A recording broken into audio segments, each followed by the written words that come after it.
15 अगस्त 2021 को हमारे देश को आज़ाद हुए 75 साल हो जाएंगे। हमारे देश पर अंग्रेज़ों ने 200 साल तक राज किया था। तब हमारा भारत सोने की चिड़िया कहलाता था। हमारे देश की आज़ादी के लिए भगत सिंह, राजगुरु, सुखदेव, सुभाष चंद्र बोस और चंद्रशेखर आज़ाद जैसे वीर जवानों ने अपनी जान की कुर्बानी दे दी थी। आओ झुककर करे सलाम उनको, आओ झुककर करे सलाम उनको, जिनके हिस्से में ये मुकाम आता है, जिनके हिस्से में ये मुकाम आता है। खुशनसीब होते हैं वो लोग जिनका लहू देश के काम आता है, जिनका लहू देश के काम आता है। ये कोई साधारण दिन नहीं है। इस दिन के लिए हमारे वीर जवानों ने अपने प्राणों की आहुति दे दी। हमारे देश के वीर और वीरांगनियों की कुर्बानी देनी पड़ी। अंग्रेजों का अन्याय अत्याचार सहना पड़ा। हमारे देश के साहसी वीरों के संघर्ष के कारण, उनके बलिदान के कारण 15 अगस्त 1947 को हमारा देश ब्रिटिश शासन से आज़ाद हो गया और गुलामी की जंजीरों से हमें आज़ाद करा दिया। उन वीरों ने अपने प्राणों की आहुति देकर।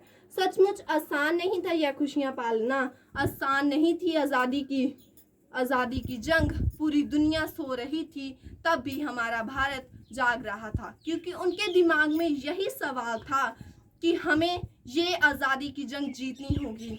देश को आज़ादी दिलाने के लिए उन्होंने अपने जीवन की परवाह नहीं की। उनके संघर्ष बलिदान के कारण ही अंग्रेज़ों की गुलामी की बेड़ियों से हम बाहर निकलकर एक खुले आसमान में आए।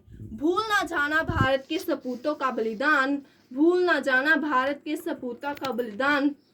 इस दिन के लिए जो हुए थे हंसकर कुर्बान, इस दिन के लिए जो हुए थे हंसकर कुर्बान। आज़ादी की खुशियां मनाकर ले लो शपथ कि बनाएंगे अपने भारत देश को और भी महान, बनाएंगे अपने भारत देश को और भी महान। हमें हमारे इन वीरों के बलिदान और अथक संघर्ष को कभी भी भूलना नहीं चाहिए, जिनके कारण हमें हमारे देश को आज़ादी मिली है। आज मैं इस शुभ अवसर पर आपके साथ आकर अपने देश के तिरंगे की, हमारे भारत की भूमि को, वीर वीरांगनियों को साहसी करके एक सलाम करके एक शपथ लेनी चाहिए। हम आज़ाद हैं, ये आज़ादी कभी छीनने नहीं देंगे, तिरंगे की शान को कभी मिटने नहीं देंगे। कोई आँख भी उठाए जो हिंदुस्तान की तरफ, उन आँखों को दुनिया दिखने नहीं देंगे, उन आँखों को दुनिया दिखने नहीं देंगे। आज़ादी से पहले भारत को सोने की चिड़िया कहा जाता था। आइए मैं आप सब, हम सब मिलकर ये प्रयास करें और फिर से भारत को उस बुलंदियों पर ले जाएं। हम फिर से उस भारत को उस बुलंदियों पर ले जाएं। फिर से हमारा भारत सोने की चिड़िया कहलाए, फिर से हमारा भारत सोने की चिड़िया कहलाए। जय हिंद।